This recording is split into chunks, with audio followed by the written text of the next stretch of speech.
Afternoon. Thank you for joining the program today. We welcome you to this SEEDS event.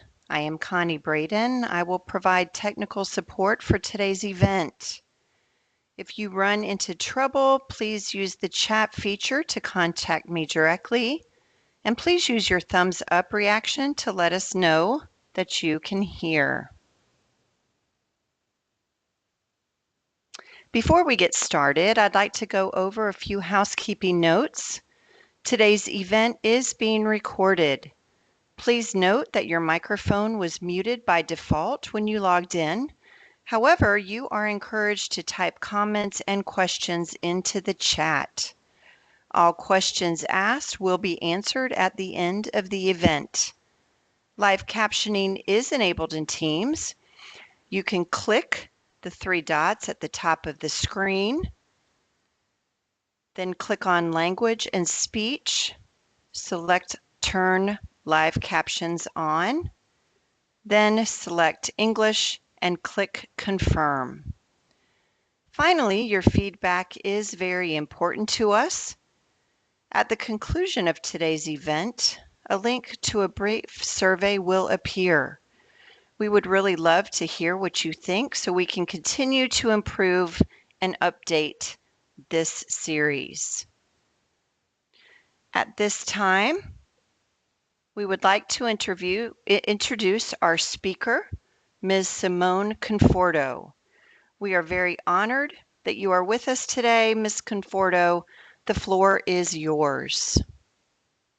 Thank you so much, Connie, and welcome everybody. Again, my name is Simone Conforto. I'm the Chief of the Leadership Development Directorate here at the Office of Human Capital Services. And I'd like to quickly introduce you to our SEEDS Program Manager, Elizabeth Pravat, who will be monitoring the chat today. So please feel free to submit your questions and comments as they arise. And we will do our absolute best to respond to everything, either individually or to the group or in follow-up messaging later today.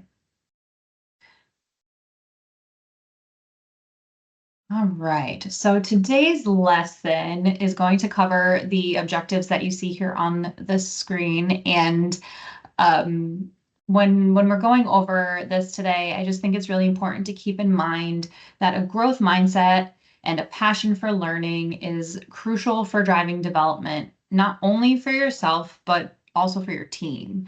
And continuous learning is a process that allows our employees to learn constantly and in many ways. So during our time together today, we're going to explore the 4 E's of the continuous learning model and how that framework can help you when you're supporting the growth and drive engagement within your team members. At the conclusion of our session today, you will be able to understand the connection between continuous learning and employee engagement, apply the continuous learning model with your employees, and recognize opportunities for learning outside of the traditional or virtual classroom setting. So why does employee learning matter? So studies show a strong connection between employee learning and employee engagement and satisfaction. So when an employee feels that their leaders are invested in them, the employees feel more valued.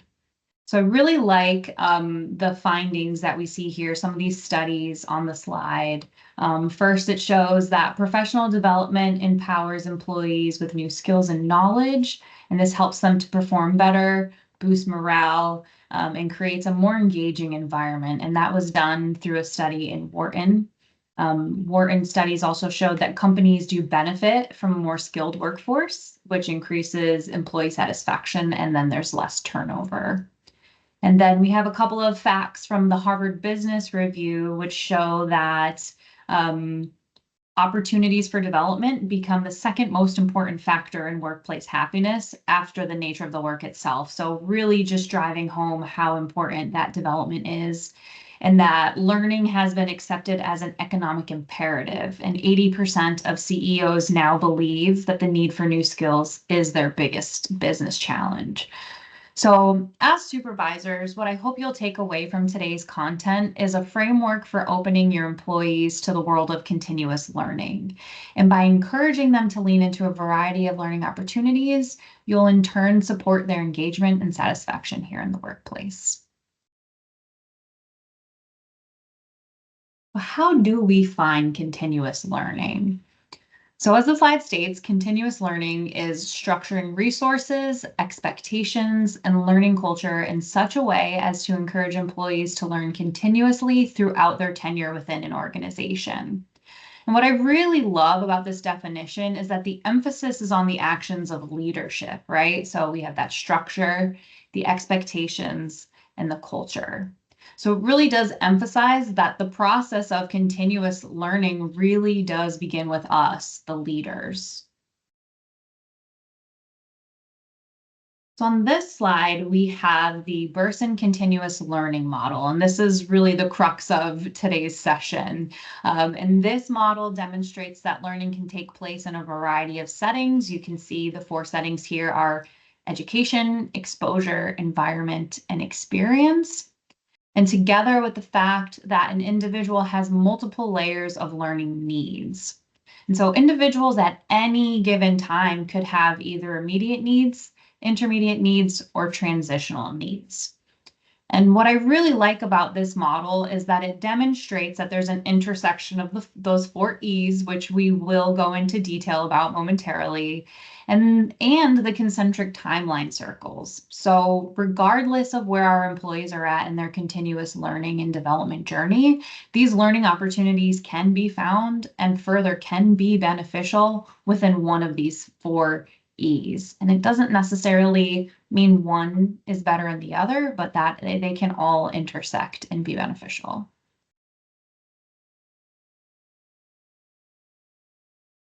As a best practice, we as supervisors should be checking in with our employees one-on-one at least once a month. And I'm confident that those of you who are here today are already doing that. During these meetings, you might touch on performance standards, but I also challenge you, if you're not already doing so, to also consider allowing the conversation to shift into these questions that are posed by the continuous learning model. And what you'll want to do is establish a baseline for your employees and then periodically reassess as you continue on with them. So for some of their immediate needs, you'll want to ask your employees, what do you need to support your success in the moment? So that's that first one, those immediate needs. And some examples that might come to mind could include maybe additional mentoring on a newly assigned function that you've recently assigned to them, or more regular feedback from you as their supervisor. How do you see that they're doing? Whatever their immediate need is, find that out. For intermediate needs, you may want to ask them something along the lines of, what do you need to grow in your current role?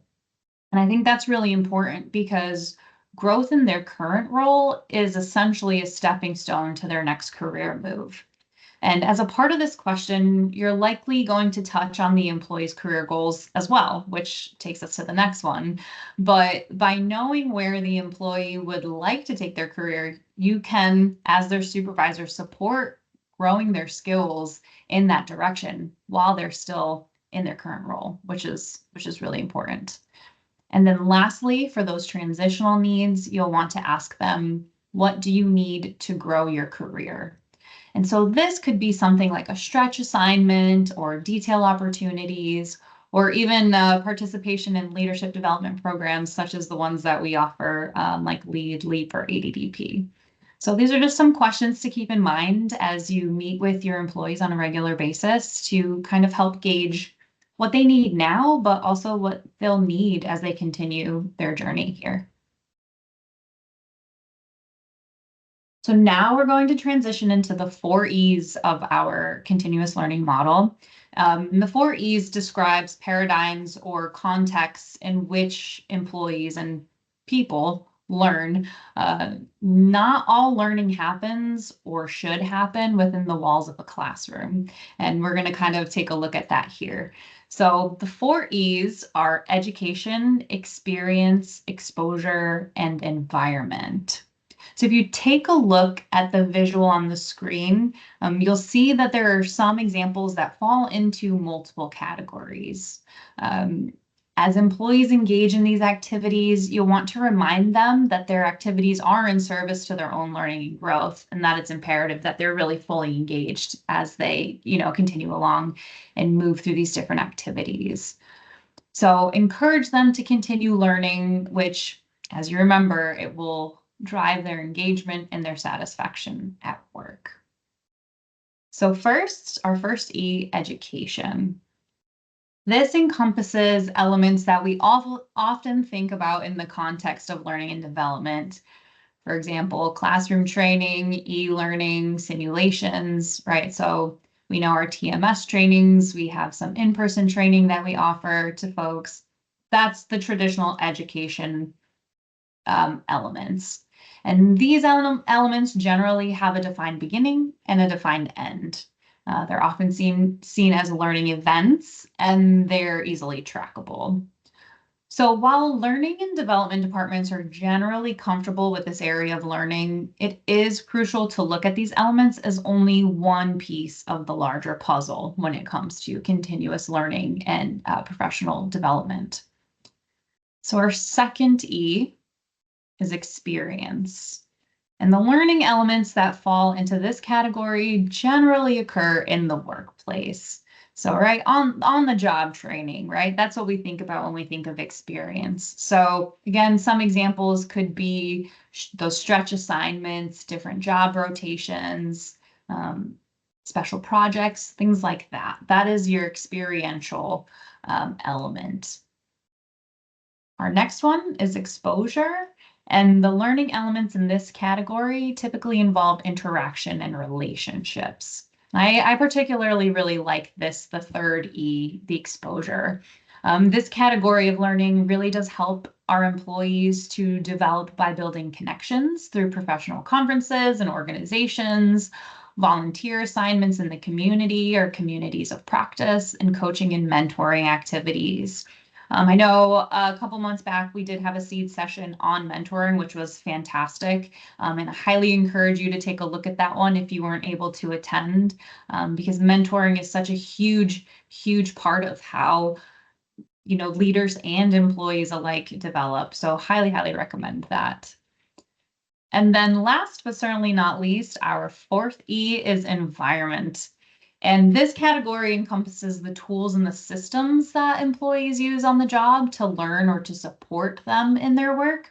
And this can include information systems, search engines, job aids, performance search tools, and things like online asset libraries. So meeting employees' needs in this context does require the curation of information, right? So there's a bit of work involved in this because we want to ensure that the elements and the resources that we're providing them are current, that they're complete, that they're easily accessible, which, as we know, can oftentimes be a challenge, and further, and most importantly, be consistent.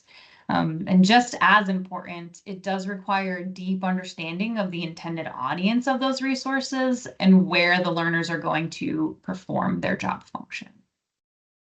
So that is 4 E's. But at this time, I think it would be beneficial for us to hear from a manager who is doing this work and doing this work well, and hear how this model aligns with his approach. So I would like to introduce Mr. Jesse Rector. He is the Veteran Service Center Manager at the Providence Regional Office. Welcome, Jesse. Thank you. You're welcome. So we are just going to have a little bit of a dialogue, and we're going to chat about all things continual learning from Mr. Rector's perspective. So Jesse, the first question I have for you is if you could describe your approach to employee development and whether it aligns with Verson's model of continuous learning.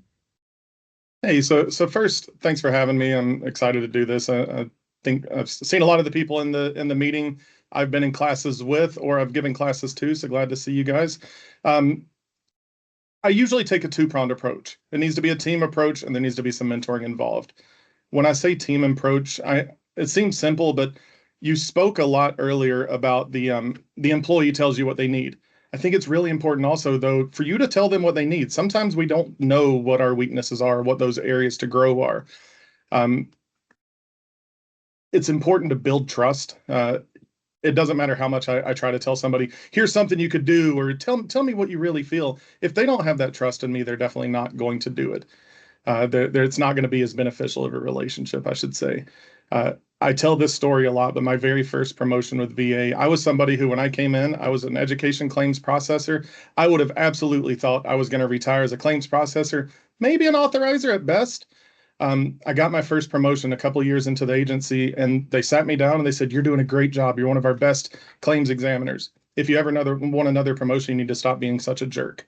And it blew my mind. I mean, it was one of those at the time, probably wasn't as happy with it as I should have been, but it made me look from the outside and see a little behind the scenes story. I was a probation officer before I came to VA. My job was to kind of scare people straight a lot of times. So I did have this kind of aggressive, direct approach that did not work all the time. Them talking to me about that, it made me look from the outside and see that here's something that I need to grow in. And I've kind of owned that ever since. That one, I'm going to look at myself from the outside. I'll tell you right now, I'm going to go in and look at this video afterwards and critique myself on every little thing I said. What could I have done better so I can continue to grow myself? But at the same point, I know that you'll never quite point all of this stuff out on your own. When it's really important to understand, not all relationships are meant for you to be the mentor. I had an employee just earlier today come up to me and ask for some mentorship. I was like, I'm glad to help you. I don't know what you're wanting to learn. So assign him over, talk to somebody else of, I think this might be a person who would, better speak the language, better understand what you need. So understanding you're not always the savior in these situations. You're not always the one who needs to guide that person along. Regarding the Burson model, I'll say I had never heard of that until this training came forward. You shared the slides with me yesterday. I was like, I think I do that. That's not so bad. I do this stuff. I'm pretty good. The important things for me that I see there is, one, you've got an eye on the now, an eye on what they think they need, but then also that eye on the future. As an agency, we've got to look towards the future. We've grown a ton, but we're also going to be losing a lot of people. What are those needs of the agency, the needs of your office, but also what does that person need that maybe they don't know yet? It's really important to look at what somebody is now, what they want to be, but then more importantly, probably what they can be. Early in my career, another one, I've had a lot of people who've kind of changed the course of my career and the course of my life. I got a call one day from a person who was a first line supervisor, had nothing in the hiring process, but he just gave me a call at home one night and said, "I don't know if you see this, but we see leadership capabilities in you." I had never once thought about applying for any kind of leadership. And it kind of opened my eyes. Ooh, that sounds fun. That's something I could do. I wouldn't be here if it wasn't for that call. Probably, things happen, but be bold, be open to kind of have that conversation that somebody may not be ready to have. Hey, you want to be a leader, but you're not ready because of these reasons. Or did you know that we see this in you? I had an employee, it was a brand new employee, had been in the office for literally 2 days. And in one of my meetings with them, they impressed me. So I pulled them aside and said, "Look, I don't know you. You may surprise me in the wrong way, but I see something in you, and I hope that grows, and I hope we can continue to grow it."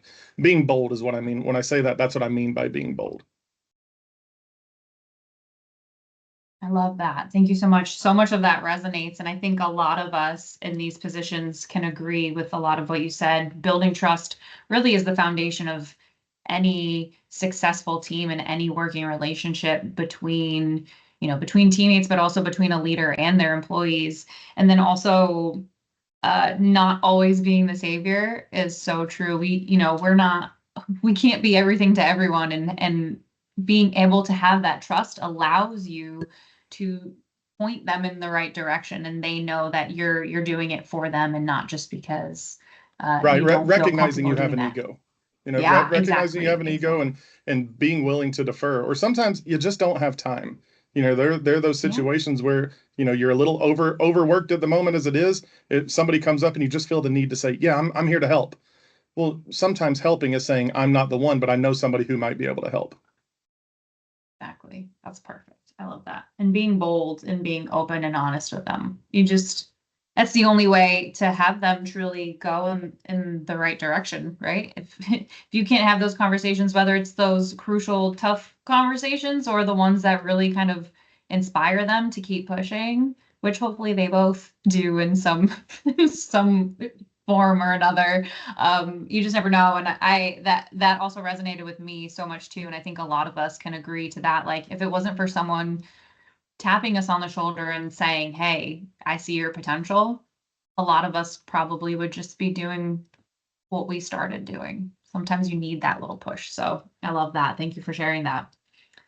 So the next question I have for you is, what successes have you yielded as a result of encouraging employee development? So there's a lot. I mean, the first is looking around the agency and seeing people who either I've worked with, I've mentored, have worked with me in leadership positions all over the agency. Uh, Several of these people that I've worked with have kind of passed me up in my career, and it's awesome. It's really exciting to see that things that I've done may actually have helped the agency. Never take credit for somebody's success, but you have a small part to play in it. Over the last year or so, I've done a lot of teaching at SMT, this supervisor workload management training, different things like that, things along these lines, because I see there's an opportunity to kind of put that voice more and more out there. And when people come back to me and say, "Hey, did you realize that you made a difference here?" That's cool. It feels good. It's nice to get that kind of that reward on the backside of things that you've done. Uh, you don't know who's going to be that person that's going to be developing you in the future. I'll use one of my first mentors in the agency, the person we became very good friends. He was several steps above me, but saw an interest in me and kind of worked towards growing me into some of these situations. We lost touch for a couple of years, and then when I was actually doing the LEAP program, he was in the program with me, and he told me, "Did you know that you're my mentor now?" And it clicked. It was just crazy that we kind of switched places, and we've done that a couple of times in our career. If I need your help, you need my help, and seeing that and having that relationship is great. Uh, so I'm currently in the assistant director development program. In one of our recent sessions, there was a line that somebody had put forward, and whoever it is, raise your hand if you're here. I don't know who I'm stealing it from, but I'm using it all the time. It's love your employees, but love your veterans more. And when it comes to development, I kind of look at it as love your office, love your team, but love the veterans more. Development, one of the successes is when you see these people growing into the other positions. But at the same point, that's going to be one of the challenges, right? Because you've got to then replace those people. You can lose those people. But when you look at it as what's best for the veteran, having the right people in the right positions is the right thing for the veteran. And that's what we're all here for in the end. When you want to look at successes, those of you that know me knew this was going to come up at some point. My office is extremely supportive of development opportunities. Uh, Currently, we have people in just about every leadership program there is. There's people detailed all over the place, and it's a lot of extra work when you're trying to cover for those people. But what we see is we're the highest all-employee survey scoring station in the nation for the third year in a row. I'm not going to say that's the only reason, but it's definitely one of the contributing reasons is people see we're willing to work for your success. And then in turn, that does lead to more success on our end. And that builds that trust. And people see, I might not be the one getting in this leadership program, but other people are being supported for it. Why is that? And it starts to make people be a little more introspective and ask those questions to where we are able to grow even more and more people. Thank you. It took me Yes. 3 minutes to get the all employee survey score out there. Aren't you proud? I'm so proud. It's such a huge indicator too. And I think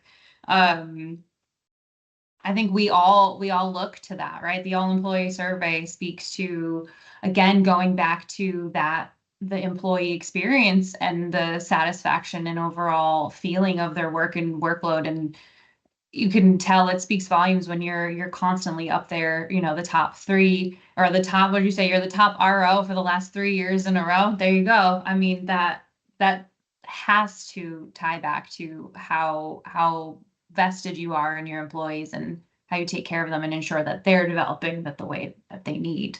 But I love that you keep bringing it back to those relationships.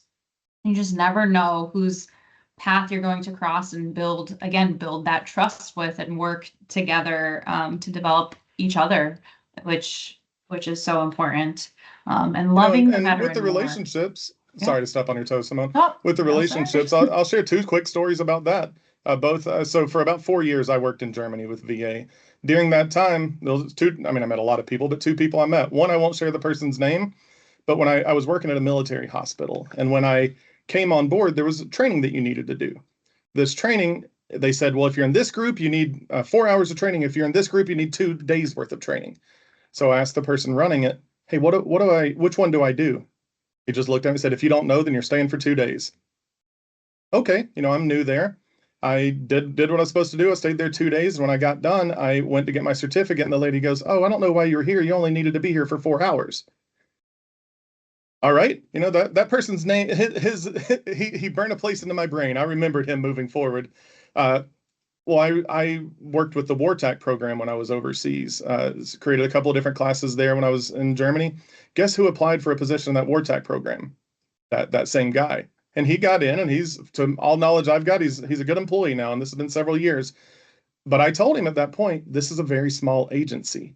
You did that to me. If I was a spiteful person, I could have easily tried to hold it against you or keep you from coming here. Don't do it again. Always be that person who people want to work with, who people raise their hand for. Another person I met you. I met Simone when I was in Germany as well, and completely different jobs at that point. I don't remember what you were doing, but we were completely different places. But over the course of the career, you come back together, and then you split up again, and then you work together again for some reason. We're a very large agency with a very small group of people at the level that's looking to do the development. So just understanding that, everybody you come across, you're likely to come across again, and it building that trust, that relationship, that stock in the person, it comes back. Absolutely. We said this thing during lead assessment week recently, last month? And now it's kind of stuck, is that VBA is the biggest small town that you will work for ever. And so you will cross paths time and time again. And Mr. Rector, you and I, for the last 7 years, certainly have done that. And it's been so wonderful to watch your growth as well. And so just such a pleasure as always. But like you said, just loving the veteran more and knowing that the mission is the most important part and is at the heart of everything we do. I know that's something that for a long time, even in my own development, I struggled with because I was always so loyal to my team and so loyal to my piece of the puzzle that I was doing. And it really took someone kind of shaking me up and saying, but if you're meant to be here, do that work, get developed, do what you need to do and serve your veterans. And that just resonates so much. So thank you for sharing that. And then lastly, conversely, what difficulties with employee development have you encountered and how have you managed those? None. It's always easy. It's always perfect. So when I was a very young supervisor, I'd been in supervision maybe 6 months. I had a team of about 30 people, and I had 4 of them that were just superstars, and the rest were, they're fine. Well, what happens? I relied on those people for just about everything. They got every opportunity and they thrived. And then about 3 months later, every single one of them got promoted at the same time. And I just thought, I'm out of luck. This isn't going to work. I'm not going to have a team anymore. Well, I was forced then to rely on other people. Those people thrived and were, if not more of a superstar than those others, they were right there with them. They were great. And I learned that people will rise to the level of faith you have in them. Some people are gonna ignore you and they're gonna run past you even if you try to hold them back. But a lot of people, and I was one of them, if people didn't show that faith in me, I would never have risen to where I have. And I'm still growing every day. There's still a lot of room to improve in it. But people opening those doors and giving me that opportunity really did change the course of my career. So what I had been doing was, by just relying on these 4 people, I was actually stifling the others, but I didn't have that vision to see that they could be great. And they have, and those people have all gone on, and it's continued through there with to see the level of success that they've had. It's been really great, but it was hard because you lose those people and you have to replace them. Like I mentioned, we've got a lot of people in leadership programs here. So my front office, I've got myself. There's 3 AVSCMs and 1 MA, so we've got 5 people. Currently, my MA is in lead. One of my AVSCMs is in LEAP. I'm an ADDP. One AVSCM is currently detailed to another division, and the one last person was actually in a detail just a couple of months ago working with the automation teams. That's great. We're going to be wonderful on the back end. We're all getting better because of it. But right now, you tell me it's not hard. We've constantly got someone covering for somebody else at all times. our jobs aren't easy as it is, but when you're doing two people's, it's a lot more. But when we build that buy-in between us, it lets us all know that, you know, this extra work we're doing now is going to make us better in the back end, going to open those doors for more opportunities for them, and moving forward to where they can continue to make that difference for the agency moving forward. But it's something where it's not easy. It does take a team effort, but in the long run, the agency's better, which means the veterans getting better service, which is really what it's all about, like we've said a couple of times. Thank you for sharing that. Yeah. And see, it always ties back to that mission, right? Making sure that the veteran gets the best service possible. And if we're stifling others because we're so honed in on, you know, the handful of superstars and not giving them that trust and not allowing them to rise to the occasion, we miss out on that potential and the best service we could possibly give to them. So I Well, really and we're all busy, appreciate. right? You know, Yeah. we've Oh, all for got sure. a lot going on. We're all busy, so it's really easy to just keep the status quo because that makes my job easier right now. But in the long run, it doesn't work. Never. And like you said, sometimes it'll be really hard if you're having to do 2, 3 people's jobs. I've been there. I think I think a lot of us have been there. But we know that ultimately, if we're losing people to go on and develop and promote and move to places within the agency that is meant for them, is right for them, that ultimately it is for the best, because it's that organizational development and it's their personal development, but also, again, for the 100th time, our veterans are getting the best service possible. So I appreciate you taking the time to share with us. Do you have anything else you'd like to say or add? Nope, nothing on my end. Thank you. If Well, there's any thank you. questions, I'm Thank you glad to so stick much. around as And well. stick around, because now we're going to open it up to our participants that joined us this afternoon. And if you have any questions or anything you'd like to discuss with myself, Jesse, Miss Pravat, we'd be more than happy to chat with you.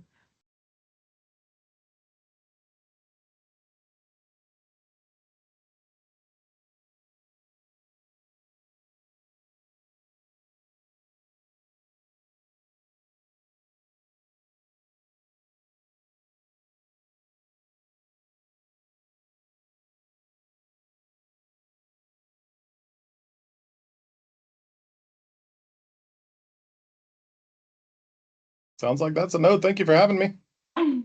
Thank you, Jesse.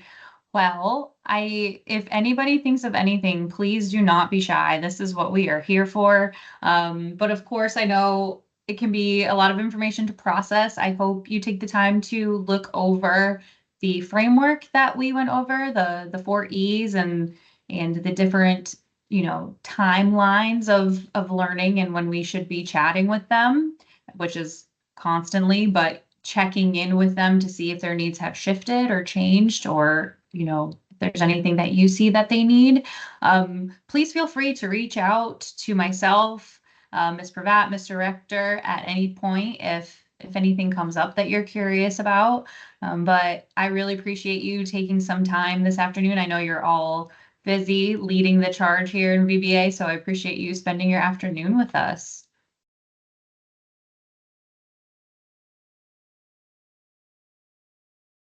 With that said, I will hand it back over to Miss Connie, and we will be sure to get you the survey link. And if you have anything else for us, please reach out. Thank you so much.